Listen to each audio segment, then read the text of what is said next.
It's Lucy and Jeff going for walks and talk about banksters and Bitcoin and the apocalypse and stuff. It's Lucy and Jeff and tacos and kisses.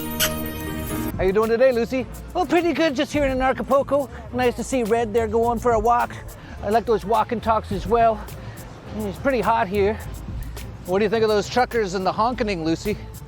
Well, that sounds pretty good. I like the trucks. They always seem to have tacos. So big shout out to them, and I'll give them some cash. Wow, these waves are coming up pretty high. Yeah, I got my eyes on them. But I can swim a bit, but it's quite a riptow here. Yeah, actually I should mention that before we get started here. Danny Sessom, you might know him from the Crypto Show. But speaking of these riptides, they can be a little rough around here. And Danny was here over Christmas and he was gonna leave, and I said, Danny, stay through New Year's. We're gonna have parties the whole week, boat parties, New Year's Eve party.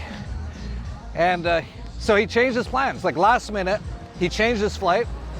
And pretty much the next, like when he was supposed to be gone, the day he was supposed to be gone, or like a day after or something, he was out near Bonfield, which is way on the other side, and he saw basically a dead body floating in the water.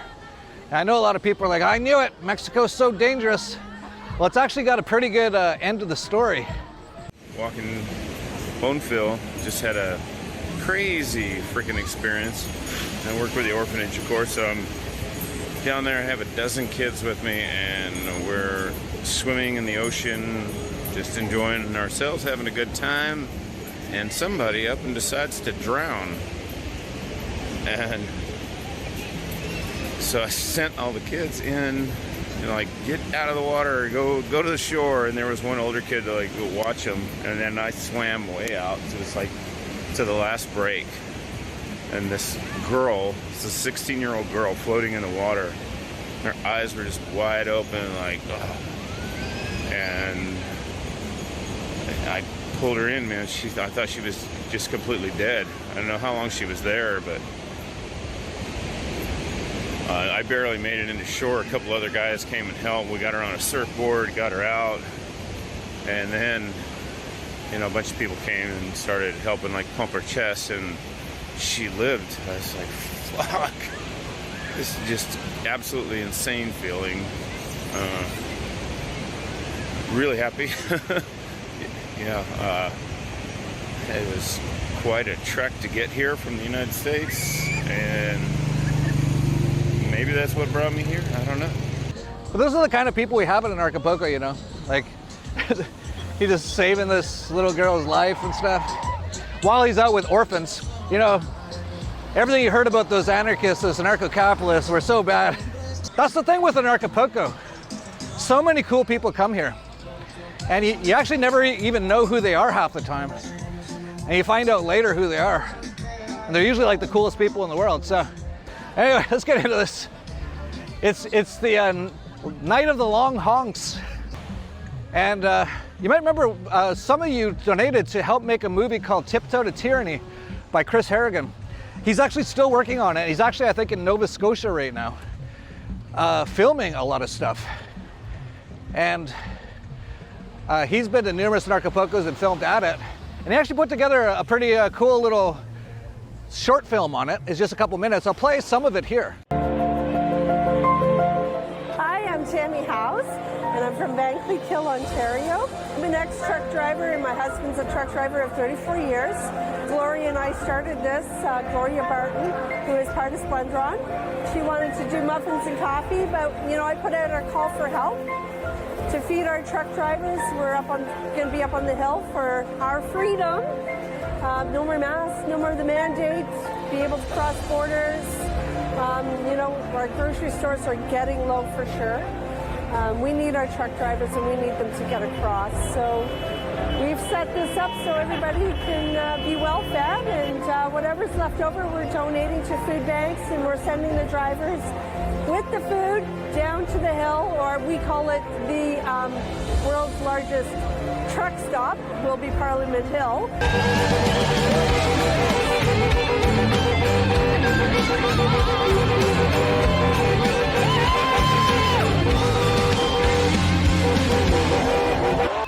But it's getting super interesting in Canada. Justin Castro is still basically hiding, which is awesome.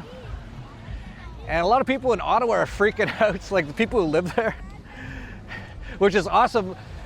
I've seen a bunch of them say things like, they're honking their horns all day, I can't sleep. It's like, well, you live in the belly of the beast. You live in a place that basically the only reason it exists is for parasites and criminals to do business there.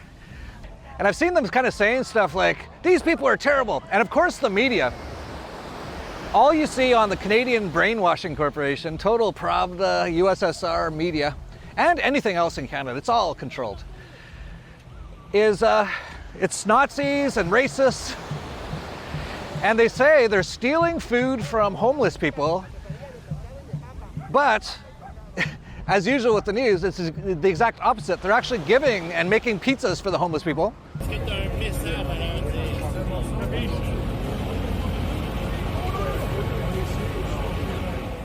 And they say things like they're defacing like statues and war memorials. Well, the only thing I could find is they're actually cleaning them and shoveling the snow around them. You can't count on the government to do things for us. We have to start doing things for ourselves. But you know, I'll bet what they do is some sort of false flag. And there's already been, there was cops unloading a truck full of flammable and toxic materials. Yeah, so I was actually thinking, how are they gonna get these truckers out? Because they actually called a number of tow truck companies in Ottawa, the government did, and said, tow these trucks. And from what I hear, almost all of them said, they can't, everyone has. And here's Justin Castro. Are they gone yet? Nope, 4 more weeks of truckers. Yeah, it's the honking. People accepted kids getting myocarditis, but honking is where they draw the line. A lot of these people are all like commie types, but they've totally flipped them. It's amazing. They usually say workers should seize the means of production. And then a bunch of truckers say, okay. No! Daddy, what did you do on the night of the long honks? I parked outside Parliament and honked my truck horns for 16 hours till liberals screamed and their ears bled. And they've actually started to make the word freedom like into a bad word. Like we're deep into 1984 here. So someone, who knows, right, graffitied on a government indoctrination center's wall the word freedom, and the headline was, anti-vaxxers destroy government property. All it said was freedom. No, if you believe in freedom, you're an anti-vaxxer.